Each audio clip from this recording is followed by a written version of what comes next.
Ambiente Sala. Olá, bem-vindos de volta ao podcast da Agenda Cultural de Lisboa. Neste episódio, a realizadora Catarina Vasconcelos fala-nos do filme A Metamorfose dos Pássaros, que chega aos cinemas no dia 7 de outubro. Eu achei que era profundamente injusto uma pessoa morrer duas vezes. Perguntámos a três talentosos ilustradores portugueses o porquê de terem escolhido a banda desenhada como forma de expressão artística. É um género muito completo e muito especial. E é algo que é mágico. Sempre me atraiu. E vamos até ao Teatro São Luís, onde a diretora Aida Tavares nos apresenta os destaques da nova temporada. É um lugar privilegiado de questionamento, até porque está aqui paredes meias com apito. Pelo meio, o músico Pedro Joia deixa-nos uma sugestão de leitura. É um livro completo a todos os níveis. E nós destacamos alguns eventos que acontecem por estes dias em Lisboa. Eu sou a Susana Araújo e este é o Frente de Sala.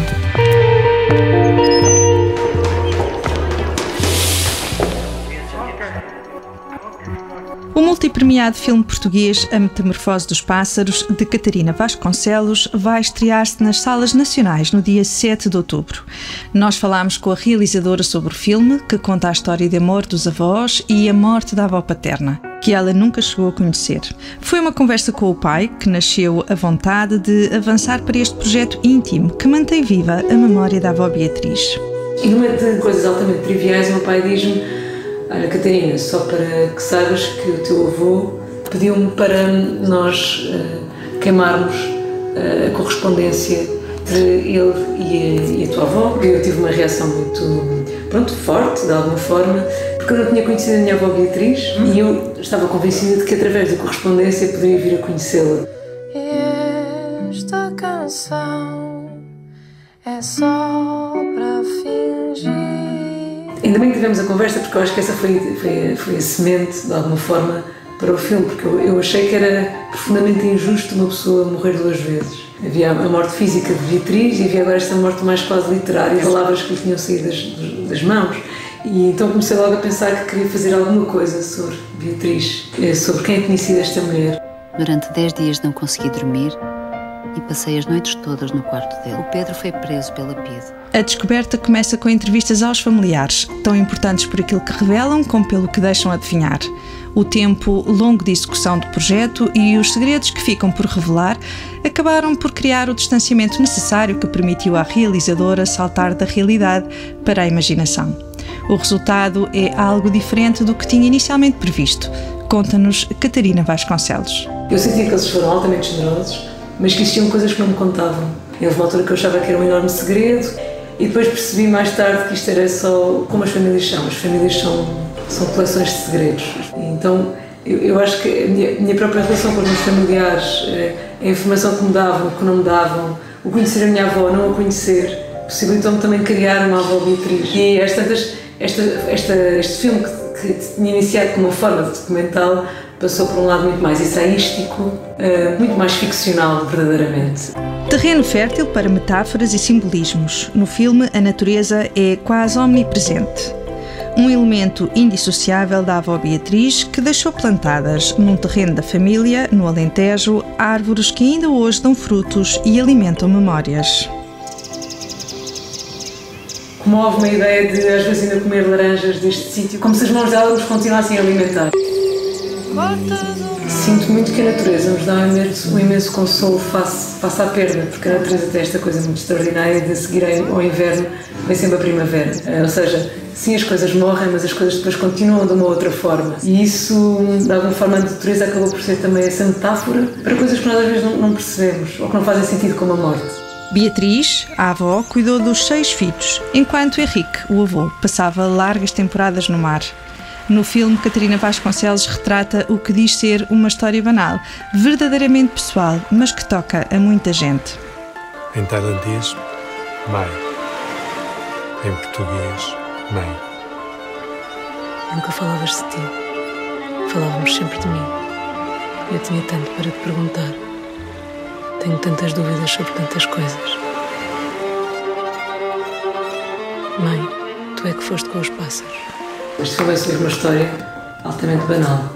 Infelizmente, muitos de nós e muitas de nós já passaram pela morte de uma mãe e muitos de nós e muitas de nós irão passar. O que eu acho que tem acontecido muitas vezes é que as histórias que têm sido, as histórias, e aqui até digo história com H grande, tem vindo a ser contada, é sempre a história dos homens que vão para o mar, dos homens que vão descobrir, e esse mito que existe quase à volta da nossa história. A história daqueles que ficam tem vindo, muitas vezes é colocada em segundo plano, ou terceiro ou quarto, ou não é contada. A Metamorfose dos Pássaros teve estreia mundial no Festival de Berlim, em 2020, onde conquistou o Prémio da Crítica Internacional. Em Portugal foi exibido pela primeira vez no Indie Lisboa e conquistou o Prémio de Melhor Realização para Longa-Metragem Portuguesa e o Prémio do Público. Soma presenças e distinções um pouco por todo o mundo. Catarina Vasconcelos está grata pela aclamação internacional, mas defende o maior reconhecimento interno para que fazer cinema em português deixe de ser um milagre. Continuamos a fazer cinema em Portugal com muito pouco. É um milagre continuar a existir cinema em português. O que nós gostávamos mesmo mais era se calhar de haver um reconhecimento cá dentro.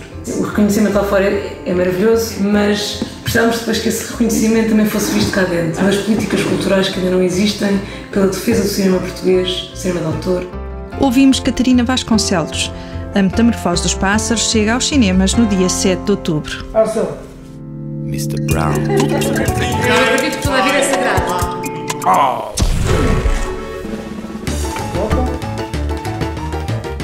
Desenhos originais, fotografias e várias obras criadas por Hergé, o autor de Tintin, estão em exposição na Fundação Calouste Gulbenkian até janeiro do próximo ano. É a primeira mostra em Portugal dedicada a Georges Remy, o nome real por trás do famoso pseudónimo. Apresenta vários tesouros do Museu Hergé de Louvain-la-Neuve, na Bélgica, e é uma oportunidade para conhecer as diversas facetas deste autor incontornável. Mais para o final do mês, a partir do dia 21, a banda desenhada volta a estar em destaque na área metropolitana de Lisboa. Desta vez com o Festival de Banda Desenhada da Amadora, que desde 1989 distingue autores portugueses e internacionais. Entre a longa lista de premiados estão os talentosos Bernardo Mager, Fábio Veras e Joana Afonso, com quem falámos para perceber o que os levou a escolher a banda desenhada como forma de expressão artística. Fábio Veras, autor de Jardim dos Espectros, editado pelo Escorpião Azul, fala-nos de uma paixão inexplicável por esta forma de arte que considera muito completa. O que me fez apaixonar mesmo pela banda desenhada é uma coisa que não consigo explicar. Aconteceu. Podemos dizer que a banda desenhada é literatura, podemos dizer que é uma espécie de quase cinema porque tem imagens. Podemos, por exemplo, representar os sons através de onomatopeias, podemos representar o movimento através de linhas de movimento que são desenhadas nos painéis. Tem o texto, tem diálogos. É um género muito completo e muito especial e guardo muito carinho por ele. Bernardo Mager, que ilustrou, por exemplo, Doti Negra, obra escrita por André Oliveira e editado pela Polvo, realça a liberdade criativa e a capacidade da BD em contar histórias de forma diferenciada. A banda desenhada sempre me atraiu, talvez por ser das linguagens a que eu tenho acesso, que é possível fazer de uma forma bastante individual, ou seja, mesmo que seja trabalhar em equipas relativamente pequenas, comparando com cinema, comparando com televisão, e ao mesmo tempo é uma forma de contar histórias que de alguma forma pode existir na ilustração, mas de uma forma completamente diferente. Permite uma ligação diferente, permite uma leitura que se alonga no tempo, enquanto que na ilustração uma pintura é uma coisa que se observa em momentos. Joana Afonso, professora, ilustradora e autora premiada, conta como desde sempre encontrou na banda desenhada uma forma de expressar aquilo que sente. A banda desenhada para mim consigo deitar as coisas cá para fora muito rapidamente, algo que provavelmente não aconteceria se fizesse em animação, se fizesse em cinema ou se escrevesse, que foi algo que também não... Mas eu acho que a banda desenhada aqui tem uma data de sensores que acabam por ser muito felizes e uma pessoa pode ver para além do que está lá desenhado e contado. Por isso foi algo natural para mim e é algo que é mágico. Conhece melhor estes e outros artistas de banda desenhada na nossa revista de outubro. Frente de sala. É uma referência da guitarra em Portugal e o seu último disco, Zeca, é uma homenagem à obra de Zeca Afonso e nós não o podíamos recomendar mais. Neste episódio é Pedro Joia quem lhe deixa uma sugestão cultural. A sugestão que eu gostaria de dar era, neste caso, literária, e é um livro do fantástico Geólogo de França, grande historiador de arte e grande olicipógrafo também, e o livro tem como título Lisboa, História Física e Moral, e é uma resenha histórica e artística da cidade de Lisboa, enfim, desde o tempo dos fenícios até o século XXI.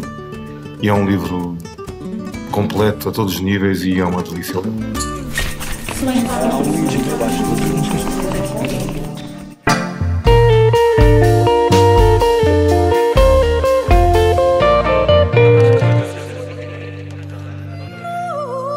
A nova temporada do São Luís Teatro Municipal já começou. Há muito teatro, dança, música, leituras e instalações para ver e ouvir. A programação iniciou com Pais e Filhos, o novo espetáculo de Pedro Penin, e aposta em grandes ciclos temáticos para questionar e refletir sobre a sociedade. Quem o diz é a diretora artística Aida Tavares. É uma temporada que pensa muito no questionamento, não é? Quando nós olhamos para o espetáculo do Pedro Penin, questiona a questão da parentalidade e da questão da família hoje em dia, o que é que isso representa, o que é que quer dizer. Ou quando olhamos também para as duas peças, por exemplo, do ciclo de identidades que o Teatro do Vão vai trazer, uma com a encenação do Daniel Gurjão e outra com a encenação do João Vilas Boas, são duas peças de facto de questionamento sobre aquilo que é a atualidade, ou mesmo quando tu olhas para um espetáculo como a Má Educação de Inês Barão e de Miguel Fragata no eixo da programação Mais Novos, que questiona a questão da educação, não é? Porquê é que se educa, como se educa, para quê? E, portanto, é o teatro, no fundo, como um lugar profundamente de questionamento e um lugar político, onde essa reflexão deve ser colocada. E é também um teatro como lugar de memória. O ciclo Recuperar o Corpo, dirigido por Miguel Bonneville, vai apresentar 7 solos marcantes da performance em Portugal. São espetáculos de Carlota Lagido, Maria Duarte e João Rodrigues, Odete, Rita Só e Mónica Calha, Sónia Batista, Tiago Barbosa e Tiago Vieira. Artistas que foram marcadamente fundamentais naquilo que é a estruturação da performance e do teatro em Portugal, e esse é um lado da programação que reflete um bocadinho sobre a memória e dar oportunidade de facto a uma nova geração de olhar para estes espetáculos e perceber a importância que eles tiveram. Uma grande aposta da temporada está reservada para o próximo ano. O ciclo Mais um Dia é uma celebração fundamental dos 48 anos do 25 de Abril. Um momento carregado de simbolismo num teatro que tem também muitas histórias para contar, explica Aida Tavares. No dia 25 de abril de 21, como referi, simbolicamente teremos mais um dia em liberdade do que aqueles que vivemos em ditadura. E isto deve-nos trazer também para um lugar de reflexão. Hoje em dia, sobre as questões da liberdade e da própria democracia, temos 3 grandes espetáculos já programados neste ciclo, digamos assim. Sobretudo neste teatro onde muita coisa aconteceu, não é? É um lugar privilegiado de questionamento, até porque está aqui paredes meias com a PIDE, não é? Portanto, nesta rua, nestes espaços aconteceram muitas coisas que é importante revisitar e perceber porque é que eles aconteceram. Estes são apenas alguns destaques da nova temporada de São Luís, que conta com muitas mais estreias teatrais e vários concertos e homenagens. O melhor mesmo é passar pelo site do teatro e conhecer toda a programação. Frente de sala. A primeira Bienal de Joalharia Contemporânea de Lisboa já começou e até 20 de novembro pode visitar muitas das exposições deste evento que convida a refletir sobre o corpo, o medo e a proteção. É o caso da exposição nuclear Suor Frio, no Museu de São Roque e no Museu da Farmácia. Na Galeria Filomena Soares, Rui Chaves mostra 12 esculturas de flores de espuma e fragmentos, na exposição intitulada Nada Existe, para visitar de terça a sábado, das 10 às 19 horas. Entre 7 e 10 de outubro regressa o festival iminente que se muda do Panorâmico de Monsanto para a Matinha. 4 dias de música, performance, instalações, cinema, exposições e conversas sobre cultura urbana contemporânea. Um pouco por toda a cidade está já a decorrer o Festival Imago de Lisboa, dedicado à fotografia contemporânea e seus vários territórios. 15 exposições, 62 artistas, conferências, workshops e projeções de cinema prometem uma reflexão sobre igualdade, equidade, diversidade, inclusão e liberdade. Entre 7 e 20 de outubro, Lisboa acolhe a 22ª Festa do Cinema Francês. A realizadora Jacqueline Audry e a obra de Mies and Love estão em destaque nesta edição. Mais informações sobre estes e outros eventos estão disponíveis em agendalx.pt e na nossa revista de outubro. E chegamos ao fim de mais um Frente de Sala. Obrigada por ter estado connosco. Nós voltamos na próxima quinzena para lhe trazer mais cultura. Este é um podcast da Agenda Cultural da Câmara Municipal de Lisboa que pode ouvir e subscrever nas várias plataformas digitais ou em agendalx.pt. A edição é de Ricardo Saleiro e a sonoplastia genéricos são da autoria de Fernando Figueiredo.